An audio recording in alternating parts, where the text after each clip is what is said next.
we want to make it really easy so everyone, these can become conversational actions for the Google Assistant. We'll support other conversation building tools as well. The real beauty of actions on Google is how they'll scale.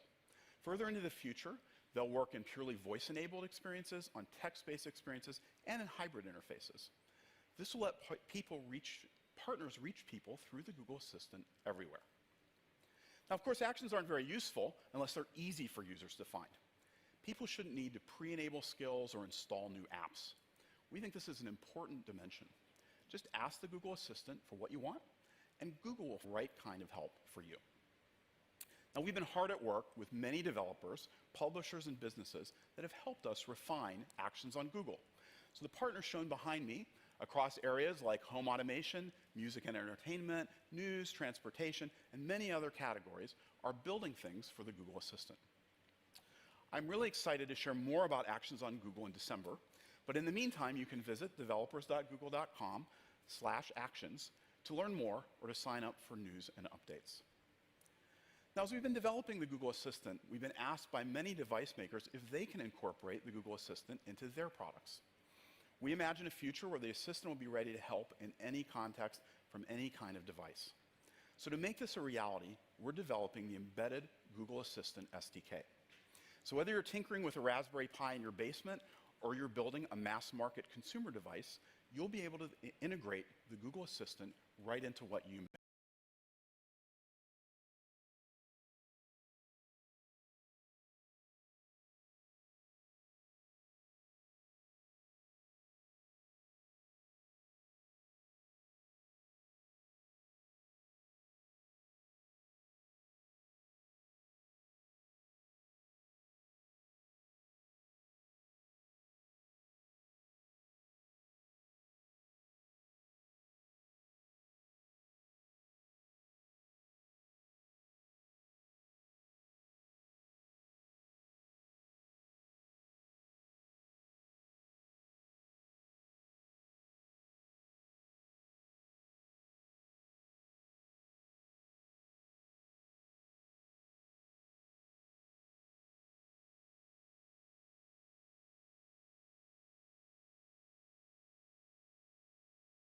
Know more, you can check it out at our website here. With that, I'd like to say thank you and goodbye to everyone joining us on the live stream.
have such a historic setting as we talk about what we are building this year.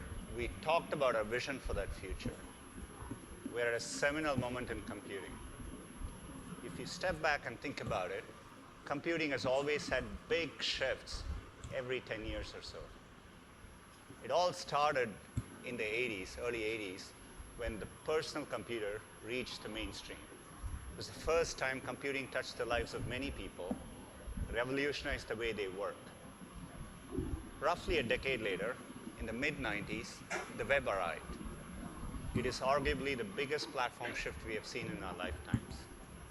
It brought the internet to many more people, radically changed industries, fundamentally changed how people interact and connect with each other. About 10 years later, in the mid-2000s, with the advent of smartphone, we had the mobile revolution. That brought computing to probably now around half the world's population. And it's profoundly changing people's lives. यार ये तो बार-बार बंद हो रहा है, And the live shift streaming कैसे कर रहे हैं? In fact, when I look ahead at where computing is headed, मैंने it's stop clear कर to दिया me अभी. that we are heading, evolving from a mobile first to an AI first world. What do I mean by that? In this world, computing will be universally available. It'll be there everywhere in the context of a user's daily life. People will be able to interact with it naturally and seamlessly than ever before. And above all else, it will be intelligent. It'll help users in more meaningful ways. At Google, we are very, very excited about this shift, and we've been working for a long time towards this shift. At the heart of these efforts is our goal to build a Google Assistant.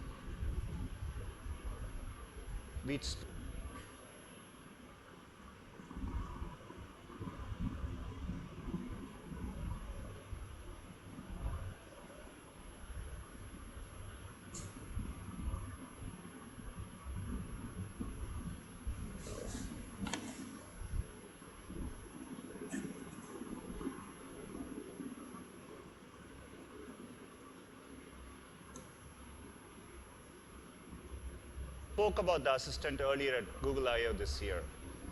We envision the Assistant as a two-way conversation, a natural dialogue between our users and Google to help them get things done in the real world. The Assistant will be unique to help them. And our goal is to build a personal Google for each and every user.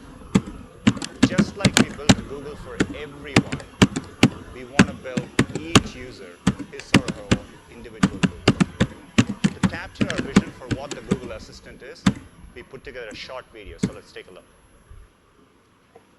When we started, we made this for everyone, so that everyone could find anything they need among the millions of bazillions of things in the world. Today, it seems like sometimes it's easy to feel like you need a little help with the stuff just in your own world.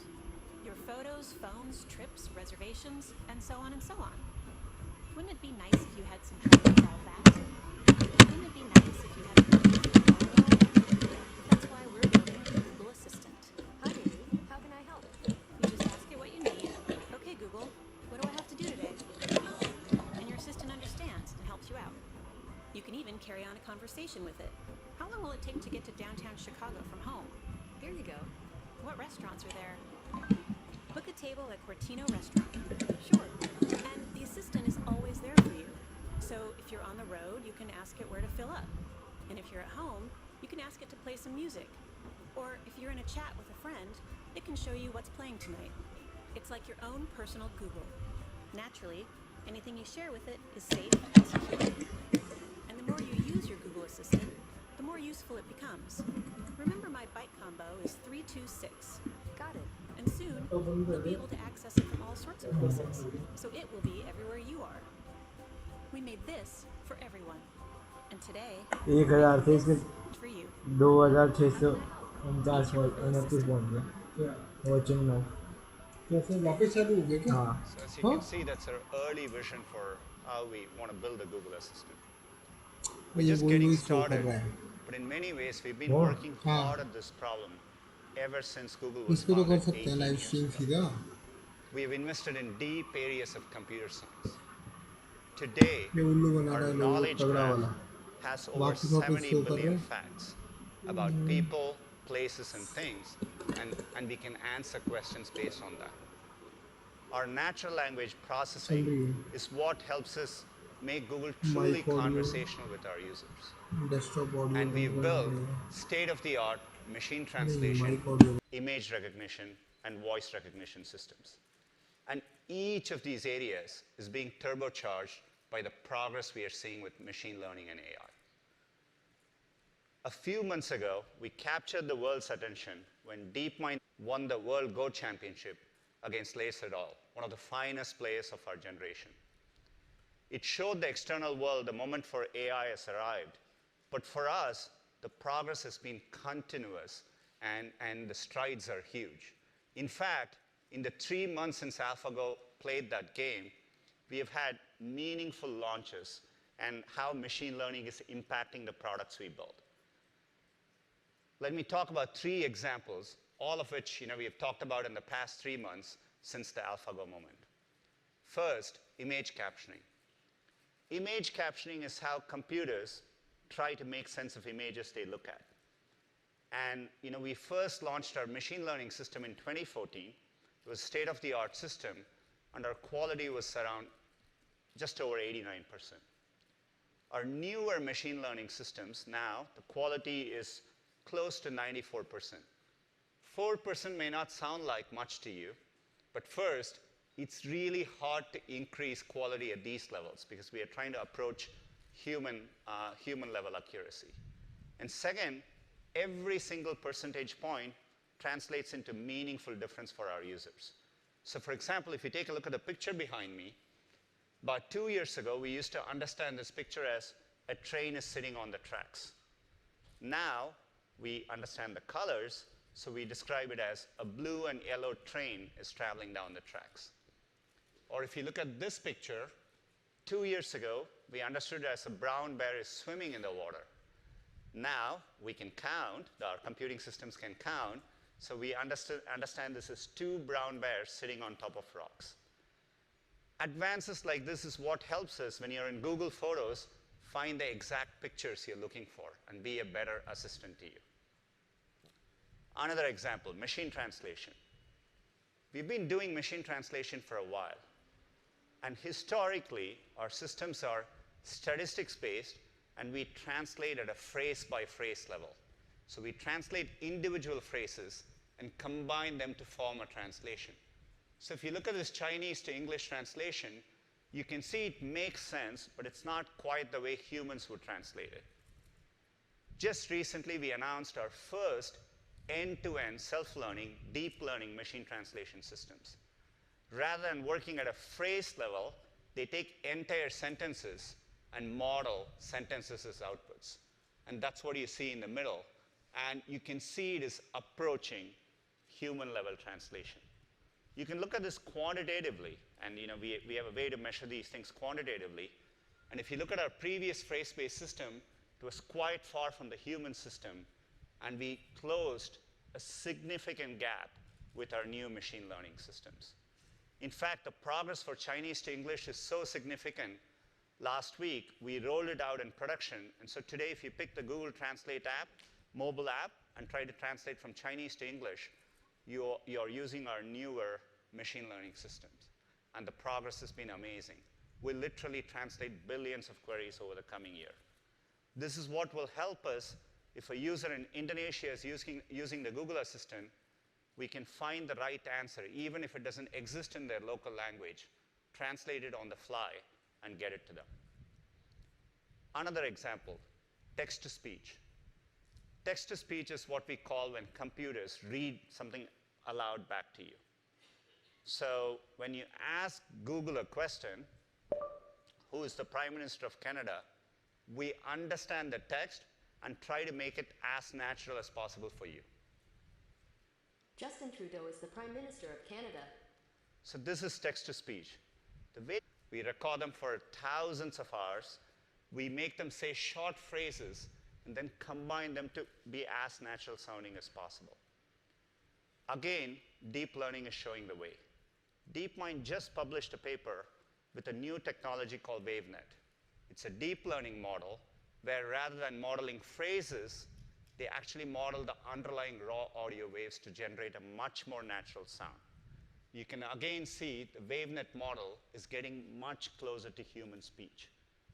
To me, the reason this gets exciting is today all we can do is a single voice for the assistant for all context. Doing this is what will enable us to have multiple voices, multiple personalities, get the assistant to differentiate between German and Swiss German, and one day even capture emotions when speaking to you. This is key to our vision for building an individual Google for each user. And more importantly, the assistant will continuously get better as we make progress with machine learning and AI. It is early days, but we are committed to this vision, and we are working on it. We're going to work on it for a long time. But it's equally important to get the assistant in the hands of our users. And that's what today is about. In fact, we started doing it about 2 weeks ago with our new messaging app, Google Allo, in which users can invoke the Google Assistant in group conversations. And the early reception has been great. They are interacting with it very naturally, asking us questions we expected, like, tell me a joke, but also questions we didn't expect, like, what is the meaning of life? So it's early days, but the assistant continuously learns from these experiences and keeps getting better. If you remember, our vision for the Google Assistant is to be universal, to be there everywhere the user needs it to be, which is why today we are going to bring the assistant to 2 new surfaces. One in the context of the phone, which you always carry with you, and one in the context of your home. To talk about the Google Assistant in new hardware products, let me invite Rick Costello, the head of our newly formed hardware group. Thank you. Good morning, I'm Rick. It's an honor to be here today representing the hard work of so many of my colleagues. Well, I've been doing hardware for a long time, and even I smile like a kid every time I get to unbox a new gadget. Since I joined Google, one of the questions I get asked most often is, why should we build hardware? I mean, we often joke that building hardware is, well, hard. People have strong emotional connections to the products they rely on every day. They're an important part of our users' lives. But the rise of volume and complexity of all the information makes it so that this is the right time to be focused on hardware and software. Let's think about that for a moment. At the peak of film photography, 80 billion photos were captured every year. But last year, thanks to smartphones, 1 trillion photos were taken. Communications has gotten similarly complex. 328 billion items were delivered by the post office last year. And that's compared to emails and mobile messages. And today, people want more than 1,000 songs in their pocket. What they want is the entire world's music collection with them at all times. These informational changes mean that technology needs to be smart and just work for you. This is why we believe the next big innovation is going to take place at the intersection of hardware and software, with AI at the center. That's where we have the biggest opportunity to bring people the very best of Google as we intended it. Building hardware and software together lets us take full advantage of capabilities like the Google Assistant. It lets us harness years of expertise we've built up in machine learning and AI to deliver the simple, smart, and fast experiences that our users expect from us. And it allows Google to be helpful to people wherever they need us, no matter what the context or form factor. As you'll see today, we're building hardware with the Google Assistant at its core, so you can get things done without worrying about the underlying technology. Our devices just work for you, Whether you're at home with family, commuting to work, out for a jog, or spending time with friends. This is something that Google has always stood for. Hardware isn't a new area for Google, but now we're taking steps to showcase the very best of Google across a family of devices designed and built by us. This is a natural step, and we're in it for the long run. You're going to hear much more from our team in the coming months and years to come, and we have lots in store for you today. So let's get started. First, with phones. Phones are the most important device we own. They rarely leave our side. They're literally most people's lifeline to the internet and to each other. So today, I'm very excited to introduce you to a new phone made by Google. We call it Pixel.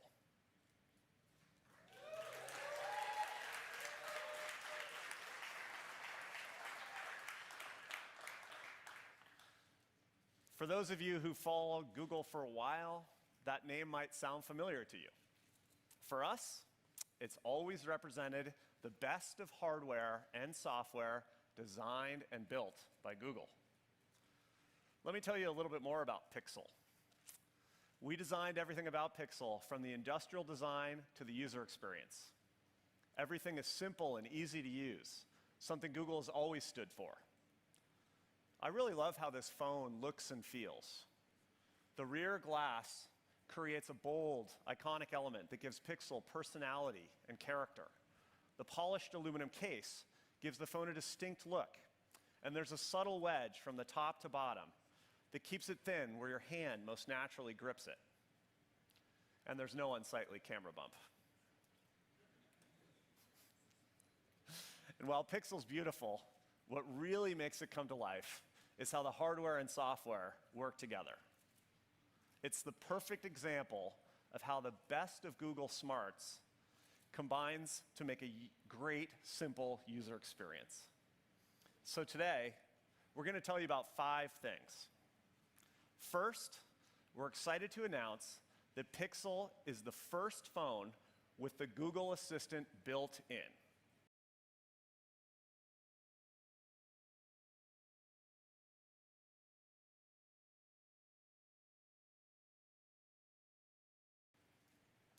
Second is Pixel's terrific photography experience. Third is how we use Google Cloud so you never run out of space for those great photos.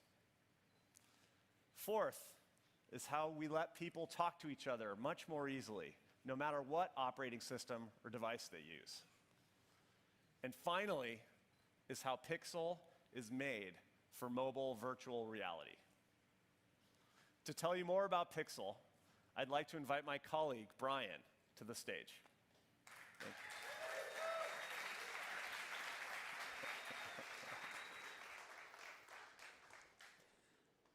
Hi, I'm Brian, and I lead the software product management team for Pixel. There have been so many people who worked so hard. I feel lucky to be the one to show you what we've built. So this phone was designed inside and out to be simple and smart. And I think you'll notice that right from the home screen. Let's switch to a demo. The first thing you'll see with the new Pixel launcher is round icons, access to all of your apps, just a swipe away, and a clean, polished look. And like Rick said, Pixel is the first phone with the Google Assistant built in. Having the Assistant with you all through your day makes so many tasks incredibly easy. You can just touch and hold the phone's home button, or say the hot word, and the Assistant jumps into action. Whether you're on your home screen or in any app, you can always ask your Assistant for information or help with tasks. So let me show you how it works. Getting ready for today's launch, I've been spending a little bit more time at the office than usual. So I'm looking to plan something with family. And fall is such a great time in the Bay Area. I can get some ideas for the weekend with a long press of the home button and by saying, "Show me my photos from last October." Take a look at these pictures from your Google Photos. It's pretty cool, right? With a quick voice command, my assistant found just the right pictures from my Google Photos collection. And it doesn't just work with dates, you can search for people, places, and things too. Okay, so this concert at the Greek Theater at UC Berkeley was pretty fun. So let's see what shows are coming up. Show me upcoming events at the Greek Theater in Berkeley. Borns and Rayland Baxter, the head and the heart and the tallest man on earth, Chance the Rapper, and Lauryn Hill and Nas. So let's talk about what just happened there.